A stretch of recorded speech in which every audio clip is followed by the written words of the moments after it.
Haryana border पर डटे किसान एमएसपी की कानूनी गारंटी से कम पर तैयार नहीं है। रविवार को चंडीगढ़ में किसान नेताओं और 3 केंद्रीय मंत्रियों के बीच चौथे दौर की बैठक भी बेनतीजा रही। इसमें केंद्र सरकार ने प्रदर्शनकारी किसानों को 5 सालों तक 5 फसलों की खरीद एमएसपी पर करने के कॉन्ट्रैक्ट का प्रस्ताव दिया था, लेकिन किसान नेताओं ने अपने सभी संगठनों से बात कर इस प्रस्ताव को ठुकरा दिया। किसान नेताओं का कहना है कि एमएसपी की कानूनी गारंटी के लिए सरकार अध्यादेश लाए।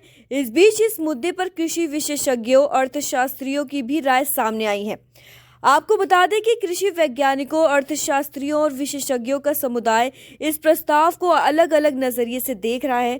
कुछ लोगों ने इस प्रस्ताव को वैकल्पिक फसलों को पुनर्जीवित करने की दिशा में एक कदम के रूप में देखा, तो कुछ संशय में है। विशेषज्ञों का एक समूह इसे संकट के लिए एक स्थायी समाधान मानते हुए कहा कि यह किसानों की समस्या का टिकाऊ समाधान नहीं हो सकता है। वहीं अर्थशास्त्री सुच्चा सिंह गिल ने प्रस्ताव की आलोचना करते हुए कहा कि एमएसपी को 4 या 5 फसलों तक सीमित करने से संकट का समाधान व्यापक रूप से नहीं होता है। उन्होंने देश भर में उचित मूल्य सुनिश्चित करने के लिए सभी 23 फसलों के लिए एमएसपी कैलकुलेशन की आवश्यकता पर जोर दिया है। Centre for research in rural and industrial development Satish Verma ने प्रस्ताव को सकारात्मक बताते हुए कहा कि यह प्रस्ताव भारी मात्रा में पानी की जरूरत वाली फसल धान की खेती से इतर अलग अलग फसलों की खेती को बढ़ावा देता है। अगर केंद्र एक ठोस योजना पेश करता है तो किसानों को इसके लिए आगे आना चाहिए। फसलों की संख्या 5 से बढ़ाई जा सकती है। इसके साथ ही सरकार को सचेत करते हुए कृषि अर्थशास्त्री सरदार सिंह जोहल ने कहा कि यह प्रस्ताव कॉन्ट्रैक्ट फार्मिंग जैसा है। किसान जब चावल और गेहूं की जगह दालों की खेती करेंगे तभी मकसद सधेगा।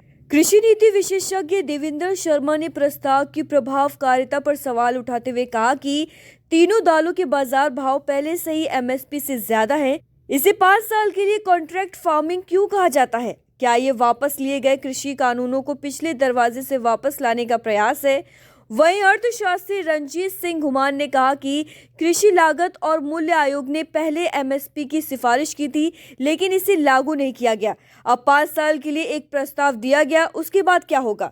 अब सवाल यह है कि सरकार के प्रस्ताव को जब किसान नेताओं के साथ साथ कृषि विशेषज्ञों व अर्थशास्त्रियों का भी समर्थन नहीं प्राप्त हो रहा है, तो ऐसे में किसान आंदोलन कैसे समाप्त होगा और आम जनता को इस आंदोलन से होने वाली परेशानियों से कैसे निजात मिलेगी?